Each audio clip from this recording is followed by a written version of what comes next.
ज्ञानिनामग्रगण्यम् सकलगुणनिधानम् वानराणामधीशम् रघुपतिप्रियभक्तम् वातजातम् नमामि। नीलाम्बुजश्यामलकोमलाङ्गम् सीतासमारोपितवामभागम् पाणौ महासायकचारुचापम् नमामि रामं रघुवंशनाथम्। या कुन्देन्दुतुषारहारधवला या शुभ्रवस्त्रावृता या वीणा ब्रह्म विचार सार परमा आद्यां जगद्व्यापिनीम् वीणा पुस्तकधारिणीम् अभयदाम् जाड्यान्धकारापहाम् हस्ते स्फटिकमालिकाम् विदधतीम् पद्मासने संस्थिताम् वन्दे ताम् परमेश्वरीम् भगवतीम् बुद्धिप्रदाम् शारदाम्।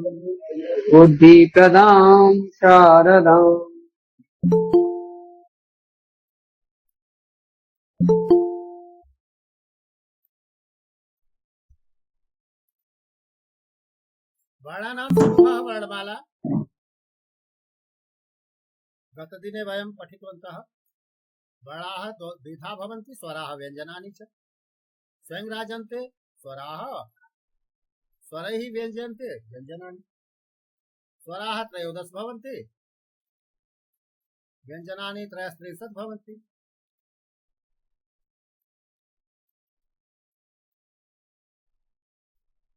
ह्रस्वस्वराः पञ्च भवन्ति, दीर्घस्वराः 8 भवन्ति। वर्गीयाणि 25, अवर्गीयाणि 8।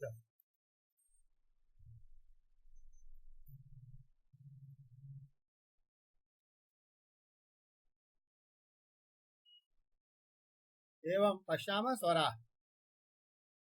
ह्रस्व दीर्घ।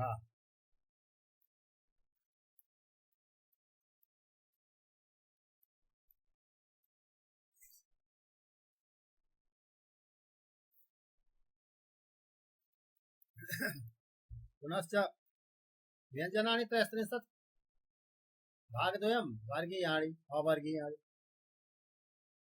8 अवर्गीयाणि 25 वर्गीयाणि।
अत्र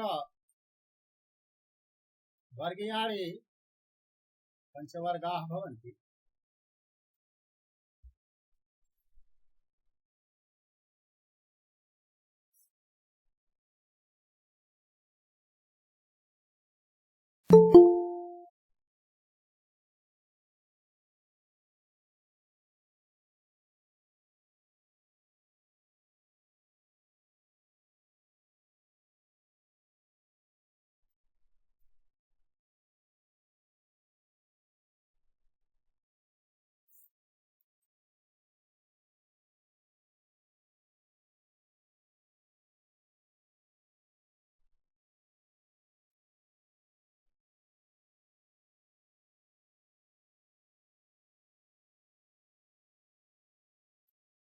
तत्र अवर्गीयाणि द्विधा अन्तस्थवर्णाः ऊष्माणः ऊष्मवर्णाः च। संख्या अस्ति चत्वारि अयोगवाः चत्वारि अनुस्वारः विसर्गः जीवामूल्यः उपधमानीयः।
मध्ये चित्रं न दृश्यते स्म। इदानीं पश्यति भवान् कवर्गः अस्ति, चवर्गः, टवर्गः, तवर्गः, पवर्गः इत्यादि अस्ति। अयोगवाः चत्वारः अवर्गीयाणि अष्टमध्ये भागद्वयम् अन्तस्थवर्णाः ऊष्मवर्णाः यवरल अन्तस्थवर्ण ऊष्मवर्ण।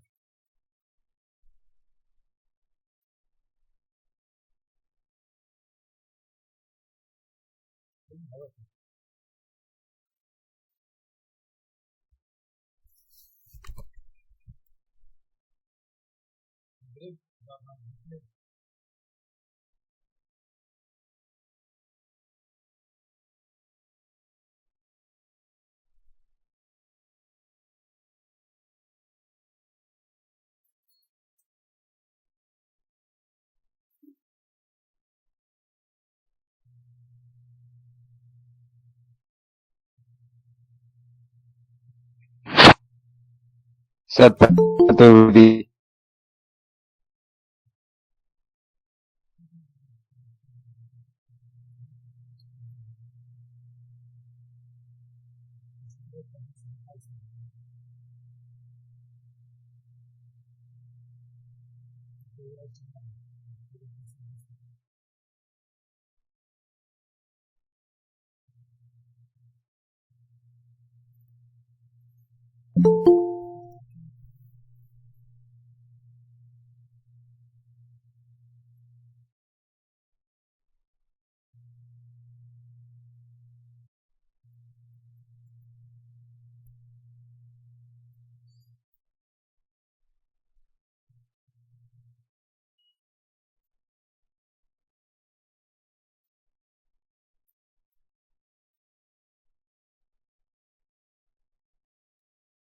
वर्णविच्छेद विषये यः एव वयं ज्ञातवन्तः।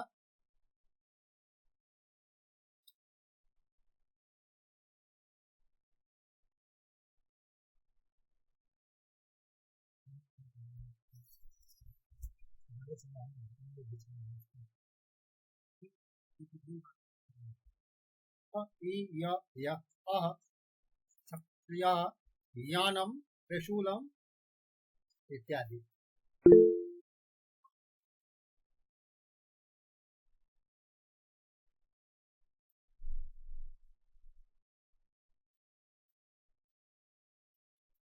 तत्र कथं वर्णविच्छेदः भवति। बुद्धिः पठति, सत्यानंद जी पठतु। बुद्धिः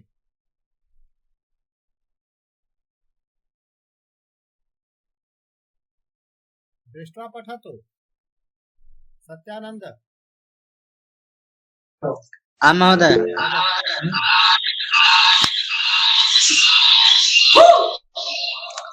क श अ त र इ य अह क्षत्रियः।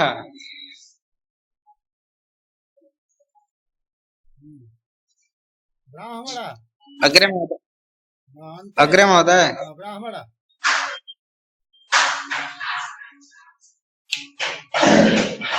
ब्राह्मण ब र आ ह म अ ड अह ब्राह्मणः। स्वराः कति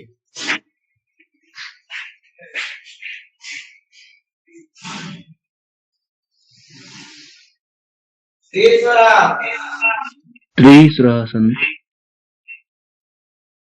ह्रस्व स्वराः कति सन्ति पञ्च सन्ति। पंच पंच सन्ति। पंचस्वराः ह्रस्वस्वराः एतेषाम् उच्चारणे आम् कियत् कालः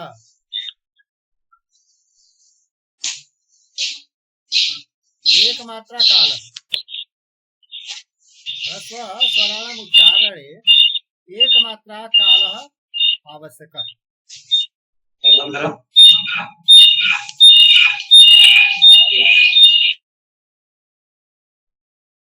दीर्घस्वराणां द्विमात्रा क्लुप्तस्वराणां त्रिमात्रा क्लुप्तस्वराणाम् उच्चारणार्थं त्रिमात्रा कालः आवश्यकः ह्रस्वस्वराः दीर्घस्वराः प्लुस्वराः 22 13 9 व्यञ्जनानि 25 स्पर्शव्यञ्जनानि कादयोमावसानाः स्पर्शाः क से प्रारंभ म पर्यन्तं 25 वर्णानां संज्ञा भवति स्पर्श व्यञ्जनम् स्पर्श व्यञ्जनम् स्पर्श संज्ञा अंतस्थ व्यञ्जन चत्वारि अंतस्थ व्यञ्जनानि सन्ति यरलव चत्वारि ऊष्म व्यञ्जनानि सन्ति षषसः सर्वम् आहत्य 48 स्वराः 13 स्पर्श व्यञ्जनानि 25 अंतस्थाः 4 उष्माणः 4 अयोगवाः 2 कुत्रचित् 2 इतोपि अधिकं भवति आहत्य 50 अपि भवति सूत्राणां विषये पठतु कः पठति वदतु कविता आ ईण ऋल ऋक ए अंग ए औच हय वरट लण यमंगणनम झभय घड़धस जब गणदस खफ छठ तत तव कपय ससर फल। उच्चारण स्थानम अ कवर्ग ह विसर्ग अर्थात 9 वर्णानाम् उच्चारण स्थानं कण्ठः भवति। रुक्मिणी वदतु अकुह विसर्जनीयानाम् अकुह विसर्जनीया नामं कंठः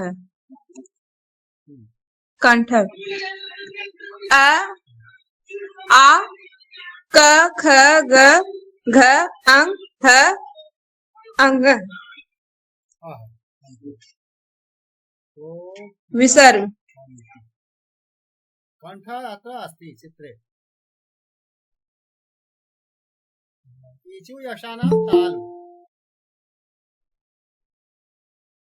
ईचु यशानां तालु अत्र भेदद्वयं चु पंच य श अर्थात 9 वर्णानाम् उच्चारण स्थानं तालु भवति। तालु कुत्र भवति अत्र चित्रे पश्यतु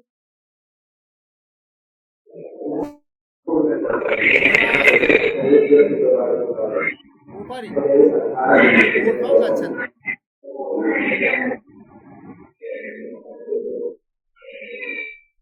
मध्ये एव अस्ति। इतोपि उपरि यदि गच्छति तर्हि मूर्धा भवति। ऋटुरसाणां मूर्धा। री प्रकारद्वयं टु अर्थात् पंचवर्णा ढ र ष एतेषां नववर्णानाम् उच्चारण स्थानं मूर्धा भवति। मूर्धा कुत्र भवति? जिह्वायाः मूले।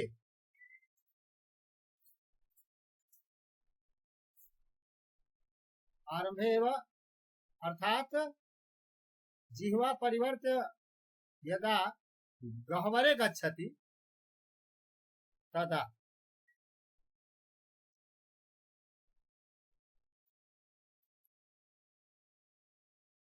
लृतुलसानां दन्ताः। लृ लृ त थ द ध न इत्यादि यदा वदामः अनुभवं कुर्मः तदा अस्माकं जिह्वा अस्माकं दन्तान् स्पृशति। ल ल ल उक्त्वा अनुभवं करोतु। स सत्यं स अर्थात दन्ते स अस्ति। दन्तानां स्पर्शः तो दन्त सकार। दन्ताः चित्रं पश्यतु। लृतुलसानां दन्ताः। ऊपु पथमानीयानाम् ओष्ठौ। उ अर्थात पफवम, उपधमानी अर्थात अर्ध विसर्गः ह प ह प अक्षरद्वयम्। उ पवर्गे पंचवर्णाः, उपधमानी द्वौ वर्णौ, फप् फप् द्वौ वर्णौ। ओष्ठौ ओष्ठौ उच्चारण स्थानम्। एदैतोः कंठतालु ए है ओ आओ। पुनः वकारस्य दन्तः अपि भवति ओष्ठम् अर्थात ओष्ठौ। ओष्ठः ओष्ठयुगलं भवति अर्थात तो वकारस्य दन्तौष्ठम्। वकारस्य उच्चारणस्थानं। नासिकानुस्वारस्य अनुस्वारस्य नासिका और यमंगणानां नासिका च अर्थात अंतिम वर्गाणां पंचम वर्णानां अंतिम पंचम वर्णानां उच्चारण स्थानं नासिका। एकाकी नासिका न एकाकिनी नासिका न भवति अपितु पूर्वं तेषाम् उच्चारण स्थानं पृथक् पृथक् वर्णितम्। ङ कण्ठः अस्ति, ञ तालु अस्ति, म ओष्ठौ अस्ति, ङ जातमेव कण्ठः, ळ मूर्धा न दंत तो एवं पूर्वं यत् उक्तम् अस्ति यत् स्थानं तद् भवति। ततोपि अधिकं नासिका अपि संयुक्ता भवति। अर्थात यदि न अस्ति तो कंठधनं नासिका न अस्ति तर्हि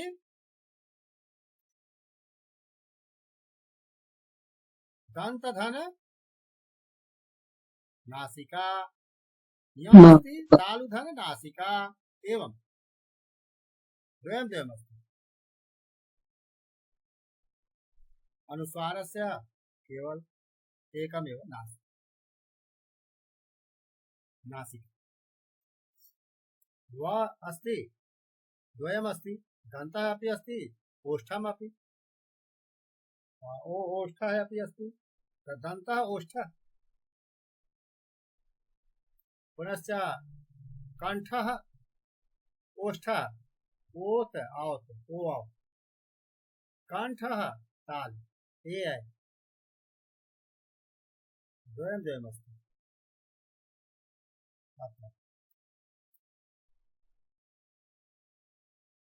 पदद्वयम् भवति पदस्य परिभाषा सुबन्तं तिङन्तं च सुबन्तं तिङन्तं च पदसंज्ञं स्यात्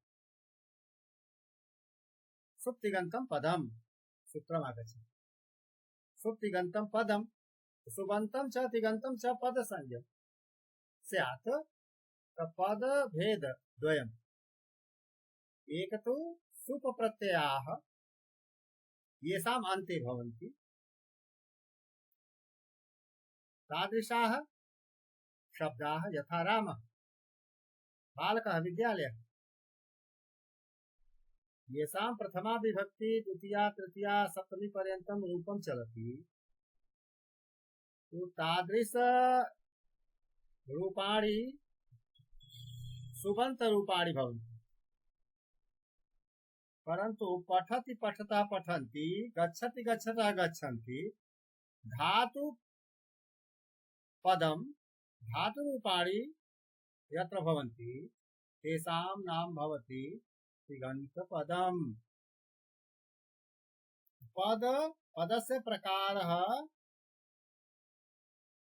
द्वयं भवति सुबन्तं तिङन्तं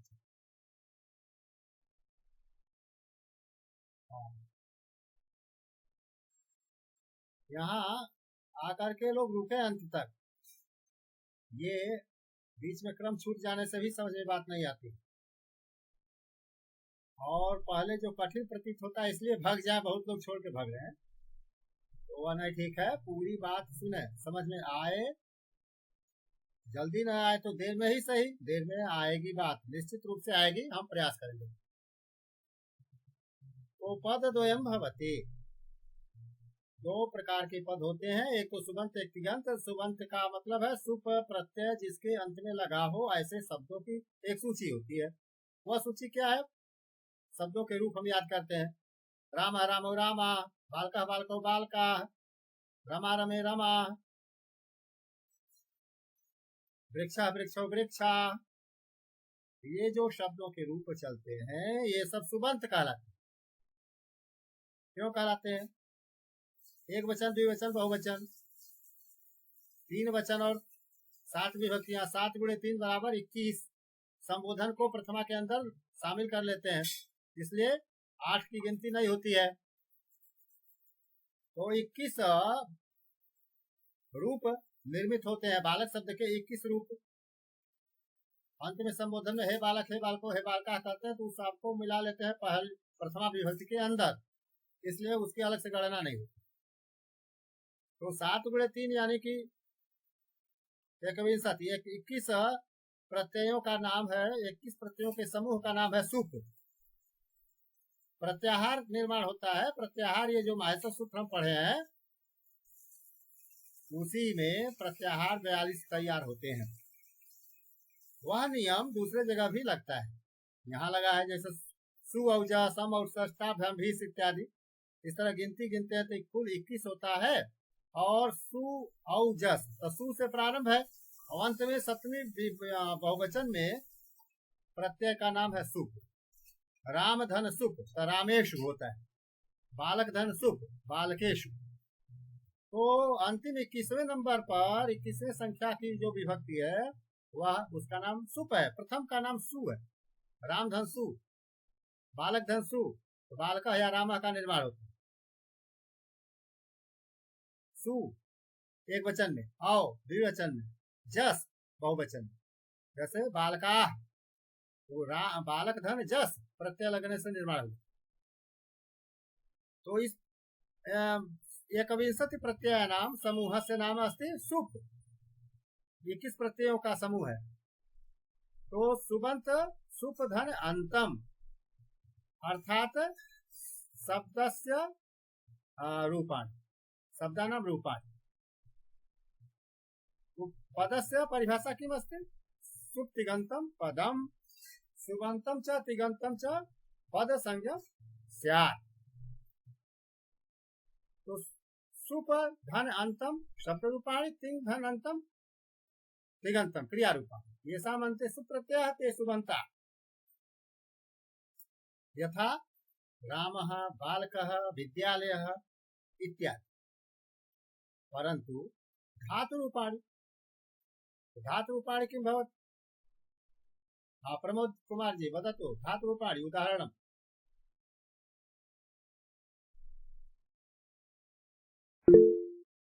वदतु रुक्मिणी।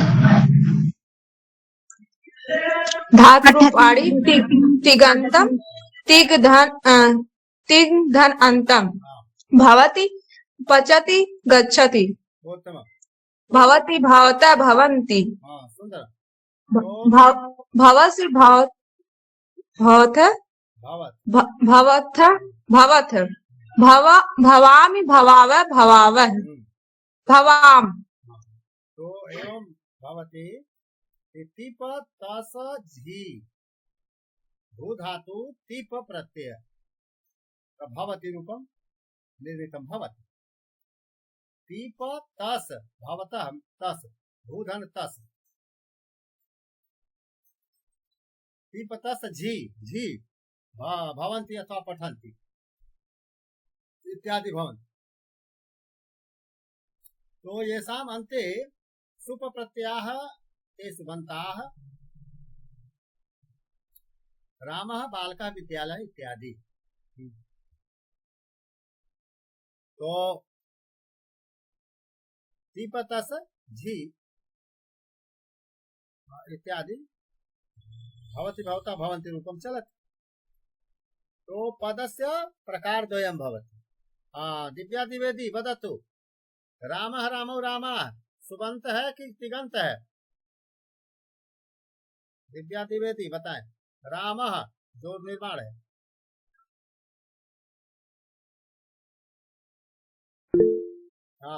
जिसको आ रहा है बोले। मोनिका। सुबंत सुबंत है, सुबंत महोदय।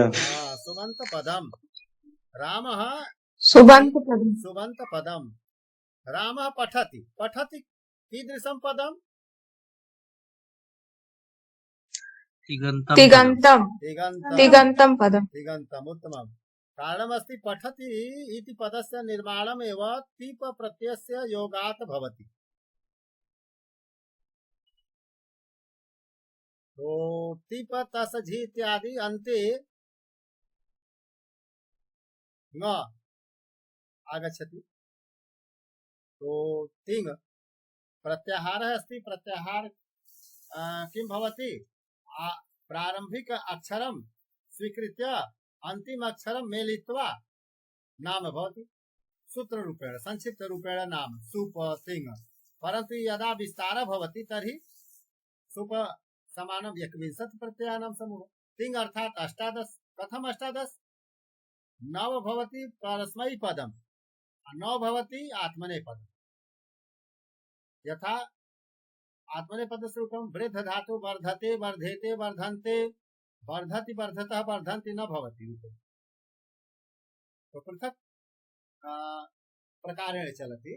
अतः आत्मनेपदी रूपं। सेवते सेवेते सेवन्ते लभते लभेते लभन्ते। तो आत्मनेपदी रूपं यदा भवन्ति तदा 9 तत्र 9 परस्मैपद अर्थात 18 प्रत्ययों के समूह का नाम है तिङ् प्रत्यय। रुक्मिणी जी वदतु, किं वदति?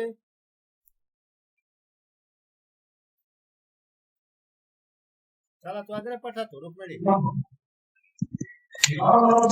परस्मैपदम् तिप् तस्छि सिप् थस्थ मिप् वस्मस् आत्मनेपदम् त अताम झ था सथाम धम इट वही महिंग। हाँ, इसका मतलब क्या? महिंग जो अंतिम है उसके ङ को ले लीजिए और परस्मयी पद के ती को ले लीजिए। तो ती से प्रारंभ करके ङ तक जब जाएंगे तो जोड़ेंगे तो निर्माण होगा तिंग। तो तिंग में सारी धातुएं आ गई, सारी धातुओं के रूप आ गए, चाहे परस्मयी पद के हो चाहे आत्मनेपदी। तो अष्टादश प्रत्यया अत्र दृश्यन्ते। अष्टादश प्रत्ययानाम एकत्र नाम भवति तिंग प्रत्ययाः। तिंग प्रत्ययाः पृथक पृथक येषाम् अन्ते युज्यन्ते तेषां नाम भवति तिगंत पदम। अर्थात गच्छति एक तिगंत पदम अस्ति, वर्धते एक तिगंत पदम अस्ति, सेवते तिगंत पदम अस्ति। उत्तम। हाँ, यहाँ संख्या बहुत कम दिख रही है, यही सोचने की बात है। ऐसे आप लोग आएंगे तो कैसे होगा? जहाँ 90-95 लोग हैं और पता चलता है कि कुछ भी उसका अंश नहीं, बहुत हम दुबले पतले। संस्कृत भाषा को सीखने वालों की संख्या बढ़नी चाहिए।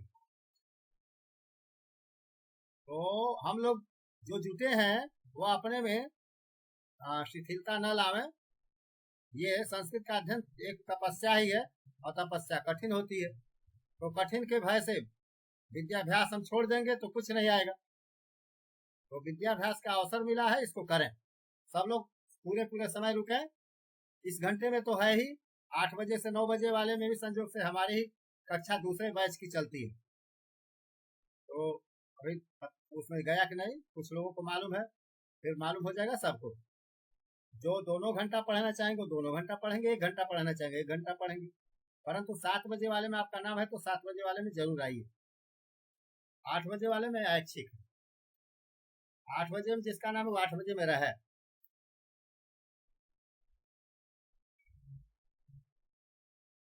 महोदय 8 बजे वाला क्लास तो साध्वी नंदन पांडे जी का बता रहा है। कुछ लोगों ने जो फार्म हमारा भरा था तो हुआ क्या कि हमको प्रथम स्तर का नहीं मिला। प्रथम स्तर का हमसे ये हुआ कि साध्वी नंदन जी को हमने सौंप दिया। तो जी महोदय। 8 बजे वाले में प्रथम स्तर का लोग चले जाएंगे, लेकिन द्वितीय स्तर की चीजें दोनों हमारे पास है। एक दूसरे मित्र द्वारा हमारे पास 8 बजे वाली आ गई। जी, इस तरह से द्वितीय स्तर का हम देख रहे हैं, प्रथम का वो देख रहे हैं। परंतु आप लोग द्वितीय स्तर को यहाँ जो है कि ध्यान से पढ़िए। द्वितीय स्तर ऊंचा पहाड़ होता है, लेकिन चढ़ाई कठिन तो है, लेकिन पहुंच तो जाएंगे। समझ में ही नहीं आता है सर जी। हाँ, समझ में आएगा। एक बार फेल हो गए, 2 बार सुनते हैं खाली हम। अभी नहीं आएगा तो एग्जाम में क्या करेंगे? अब हमें समझ में आ रहा है महोदय पूरा। हाँ महोदय अब हमें समझ में आ रहा है। पीडीएफ जो आप भेजे थे उसको सब लिख लिए हैं हम। हाँ बिल्कुल। पीडीएफ जो है जाएगा, अभी समझ में केवल अभी भाषण सुन रहे, आज पहले दिन का चला जाएगा पीडीएफ। तो सब लोग उसको घर पर भी अध्ययन करें। जी महोदय। और ये चूंकि जो नियम है कि ज्यादा से ज्यादा संस्कृत में बातचीत की जाए, अभी नहीं समझ में आ रहा है इसलिए हिंदी बोलना पड़ रहा है।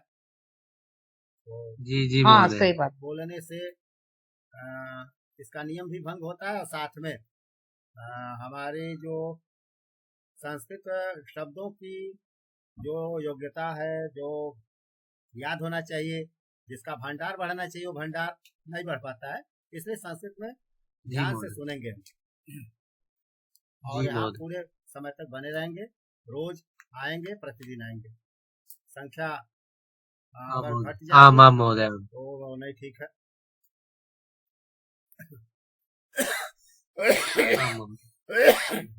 तो पठंती जो है एकम द्वे त्रीणि जो संख्या लिखी है परस्मयी पद, तो पठति का अर्थ हुआ कि पठ में तिप जुटा है, पठतः का अर्थ हुआ कि पठ में तस जुटा है, और पठंती का अर्थ है कि पठ धन झी प्रत्यय।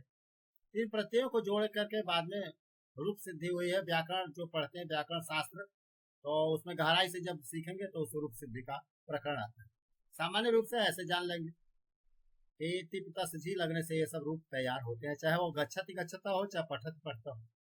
वर्धते वर्धेते वर्धनते इत्यादि तो आताम झ लगाने से होता है। पठामी जय बनता है, वो वहां मिप लिखा है, वो मिप का मी सुनाई देता। पठामी गच्छामी, अहम गच्छामी, अहम आगच्छामि इत्यादि। धातुः त्रिधा भवन्ति, धातुओं का प्रकार 3 है। पठतु का पठतु,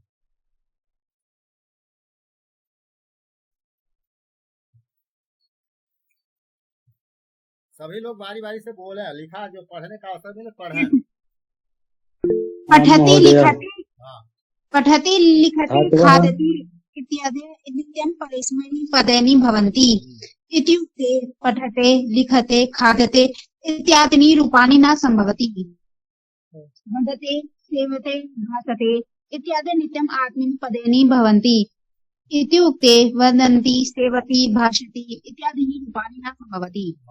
हिंदी में समझे इत्युक्ते यानी अर्थात, यानी कि पठत लिखत खादति ये जो रूप चलते हैं ये तो हमेशा परस्मैपदी पद में होते ही है। और इसका अर्थ क्या निकला तो कहा इत्युक्ते, यानी इसका अर्थ ये हुआ कि पठते अगर कोई बनाता है तो गलत है, लिखते खादते अगर रूप कोई चलाता है तो गलत है, वो रूप तैयार होता नहीं। केवल पठत लिखत खादत सही रूप है। शुद्धम रूपम पठत लिखत खादते, पठते लिखते खादते अशुद्धम रूपम। अतः परस्मै पद धातु, पठ धातु परस्मै पद धातु, परस्मै पदिनः धातवः भवन्ति पठ लिख खादिते।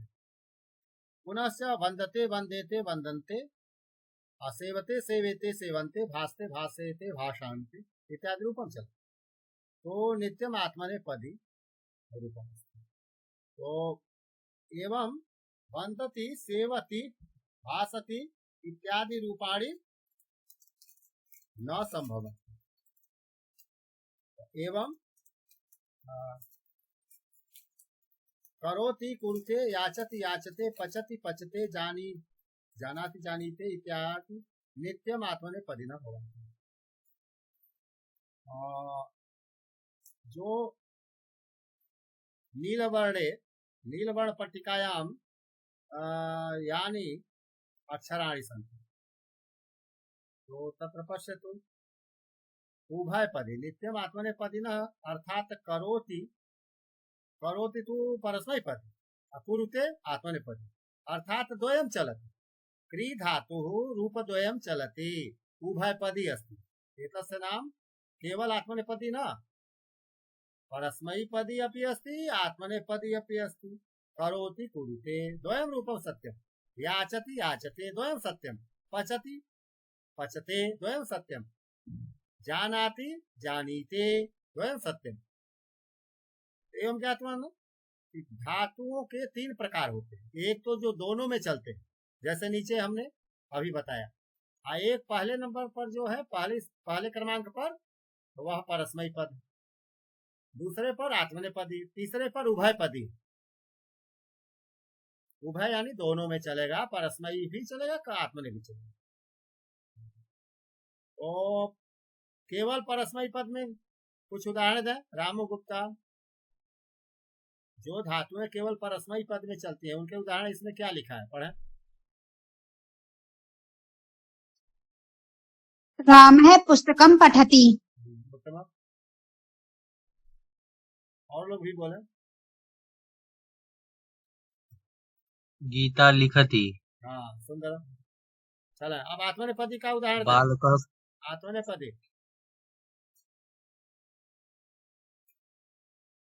वन्दते, हरिम भजते, नेता भासते, हाँ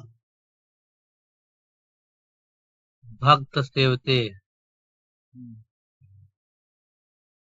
गुरु वंदते।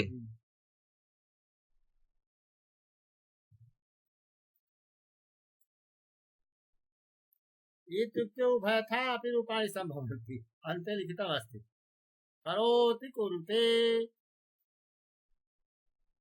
याचति याचते इत्युक्ते अर्थात उभयथा उभयथा यानी दोनों प्रकार से रूप संभव है, तो इनको हम उभयपदी कहते हैं।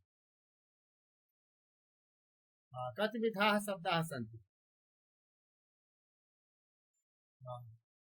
रोहिणी पढ़े।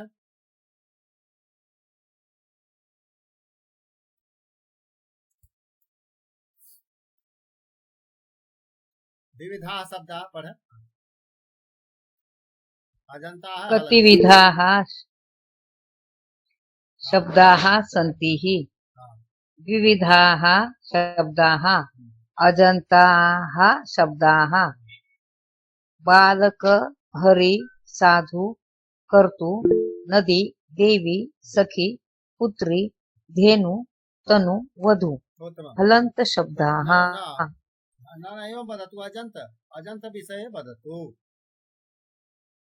अजन्त शब्दाः के यथा बालक तो अजन्त अर्थात अच अंत अच अर्थात स्वरः स्वरः यस्य अन्ते अस्ति यथा बालक अन्ते क अस्ति। रामो गुप्ता बोले बालक के अंत में क्या है? बालक का जब हम वर्ण विच्छेद करेंगे तो क धन अ आएगा, अंत में अ आएगा। तो जब अ आएगा तो हम कहेंगे कि स्वर है अ। स्वर का दूसरा नाम अ को ज बन जाता है, संधि होती है तब। तो पहला अक्षर तीसरे अक्षर में बदल जाता है, च छ ज। तो अच न कह के अ ज बोलते। वो अच माने स्वर और अच का भी मतलब वही हुआ, यानी स्वरांत शब्द जो है अंत में अ आ ई जो स्वर हम पढ़े हैं वो है कि नहीं है ये देखना है। वधू दीर्घ ऊ अस्ति, इसलिए वो स्वरांत है। स्वरांत है तो अजंत है। लेकिन राजन जब पढ़ेंगे तो अंत में न के बाद अ कहाँ जुटा है?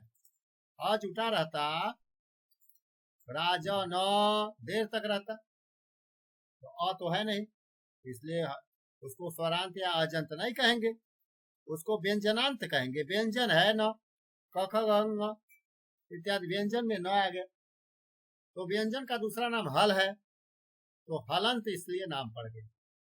तो राजन में न अंत में है इसलिए हलंत है। अर्थात कहने का मतलब व्यंजन वाला है। व्यंजन वाले शब्द मूल शब्द हैं। ये जो शब्दों की पेटिका है उसमें जो शब्द एक जगह रखे गए हैं एकत्र, इनका वर्गीकरण किया गया है कि जिसके अंत में स्वर है, अ है, ई है, ऊ है, री है, जो कुछ है, और जिसके अंत में या व्यंजन है या हल है, तो यशस्वी में न है, सरित में त है, विद्युत में त है, परिषद में द है। तो इसलिए जो अंत में है उसको देखिए, उसी पर वह निर्भर करता है कि यह हलंत है अथवा अजंत है।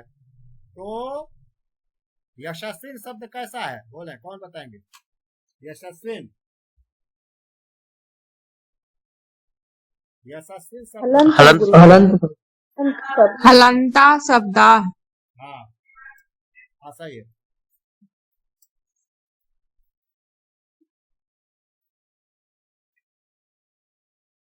हाँ यशस्विन शब्द क्या है? हलंता शब्दा। वाच्य शब्द हलन्तः शब्दः हलंता शब्दा।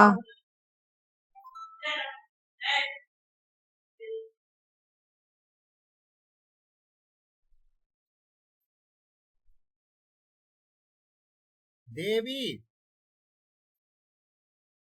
अजंत शब्द अजंता शब्दा। अजंत शब्द अजंताः शब्द अजंत शब्द अस्ति नदी देवी पुत्री इत्यादि। तो इस प्रकार हम जान गए कि अजंत यानी स्वर जिसके अंत में हो, हलंत यानी व्यंजन जिसके अंत में हो, दो प्रकार के शब्द पाए जाते हैं। आगे चले इनके रूप याद करने पड़ेंगे। फिर बताए कि अजंत में भी 3 तरह के भेद हो गए, एक पुल्लिंग हो गया, एक स्त्रीलिंग, एक नपुंसक। तो हलंत में भी वही है, पुल्लिंग, स्त्रीलिंग और नपुंसक। जैसे पहले जो हम भेद देखे थे, तो राजन ये न है, पुल्लिंग है, लेकिन अंत में विद्युत जो लिखा है वो स्त्रीलिंग है। परिषद स्त्रीलिंग है।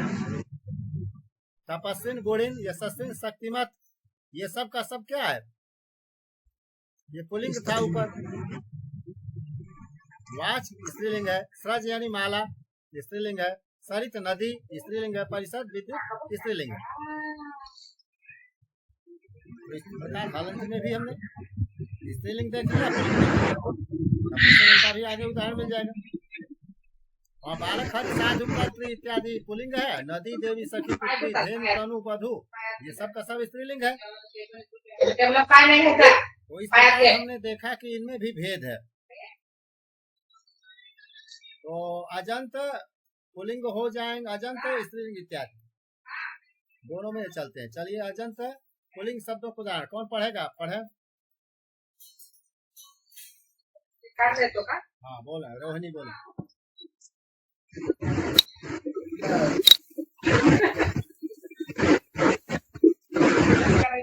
अजंत पुल्लिंग शब्दाः बालक, हरि, साधु, कर्तु। अजंत स्त्रीलिंग शब्दाः नदी, देवी, सखी, पुत्री, धेनु, तनु, वधु। अजंत नपुंसकलिंग शब्दाः अक्षि, अस्थि, वारी, मधु, वस्तु। हलंत पुल्लिंग शब्दाः राजन, तपस्विन, गुणिन, यशस्विन, शक्तिमत। हलंत स्त्रीलिंग शब्दाः वाच, सृज, सरित, परिषद, विद्युत।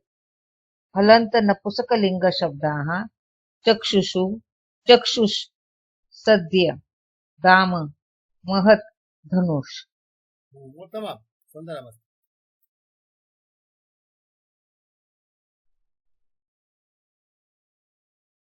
अग्रे पठामः उपपद।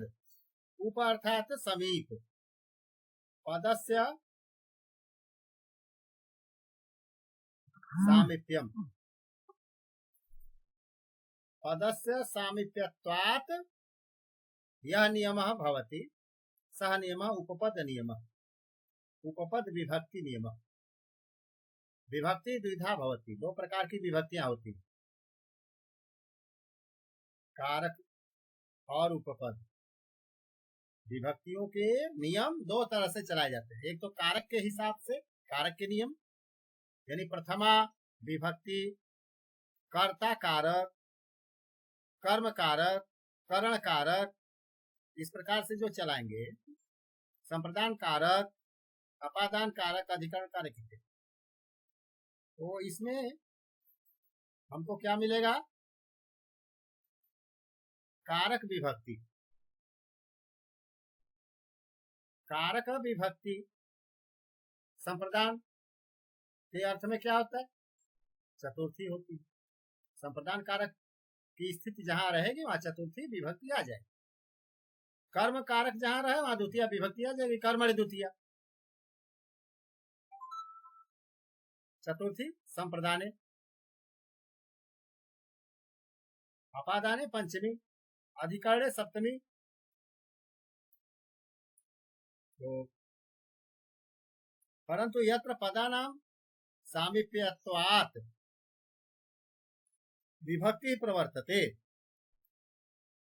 कोई विशेष पद यदि उपस्थित हो गया वाक्य में, तो उस जगह पर उपपद विभक्ति काम करेगी, कारक विभक्ति का अलग नियम और उपपद विभक्ति का अलग नियम। जैसे परितः एक विशिष्ट पद आ गया, तो परितः जहां आएगा वहां कर्म को नहीं खोजेगा हम कि कर्म रहेगा तभी द्वितीय करेंगे। परितः आ जाने के कारण भी द्वितीय हो जाएगी।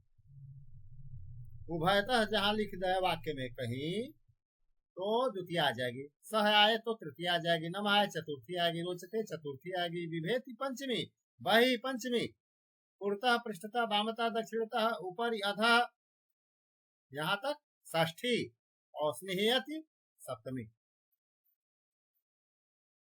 तो इन विशेष पदों के कारण जहां पर नियम बन रहा है उसको हम क्या बोलेंगे, उपपद विभक्तियों का नियम है। कारक विभक्तियों का अलग नियम, उपपद विभक्ति का अलग। इस प्रकार विभक्ति द्विधा भवति। अब एक एक शब्द के बारे में पढ़ेंगे, वाक्य का अभ्यास करेंगे। वाक्य से अभ्यासं कुर्वन्तु। गुड मूल शब्द अस्ति, द्वितीया चलति गुडम कर्म कारकम द्वितीया, तो परितः यदि आगच्छति तर्हि द्वितीया वक्तव्यम। गुडम परितः, परितः को देख करके गुड शब्द में द्वितीया आ गई। परितः एक ऐसा विशिष्ट पद आया जिसके कारण उपपद, उपपद यानी उसके जो समीप आएगा। परितः पद अगर समीप आ गया गुड शब्द के तो गुड में द्वितीया हो गई। परितः द्वितीया को उत्पन्न कर देगा। तो गुड शब्द था पहले, गुड है और चींटियां हैं, तो गुड के चारों ओर, परितः यानी चारों ओर, परितः इत्युक्ते चारों ओर। जना तत्र पिपीलिका, गुडम परितः पिपीलिका सन्ति, मोटर गाड़ी यानम, यानम परितः जनाः सन्ति। बालिका, तो बालिकां परितः सख्यः सन्ति, बालिका के चारों ओर घेर करके सखियां हैं। भगिनीं परितः यंत्राणि सन्ति, बहन के चारों तरफ मशीनें हैं। उभयतः यदि आ जाए तो द्वितीया कीजिए। उभयतः किसके ऊप गया, किसके समीप गया, मार्ग शब्द के समीप गया तो मार्ग में द्वितीया आ जाएगी। मार्ग के दोनों ओर दीपक लगे हैं, बल्ब लगे हैं सड़क पर, तो मार्ग उभयतः दीपा भवन, यानी सड़क के दोनों तरफ दीपक हैं। मित्रम उभयतः मित्राणि भवन्ति, मित्र के दोनों तरफ मित्र घेरे हैं। वाटिकाम उभयतः, वाटिका के दोनों ओर भवन है, यानी बागीचे उद्यान के दोनों तरफ भवन है। अंगुली के दोनों ओर अंगुलियां हैं। सह आ जाए तो तृतीया। अब तो समय हो गया है तो थोड़ा सा ही रह गया, जल्दी से देख लें, ये पीडीएफ चला जाएगा। बाल के न साहित्य। फिर हम लोग 8 बजे वाली कक्षा में जो लोग जानते होंगे आएंगे, नहीं तो फिर सूचना चली जाएगी आज। हाँ, 8 बजे वाली लिंक अलग है सर जी? अलग है लिंक, उसका दिया जाएगा। अभी उस पर विचार नहीं हो पाया, अन्य कार्यों के। गुरुजी 8 बजे से 9 बजे फिर चलेगा, यही कक्षा चलेगी। अस्तु, नमो नमः।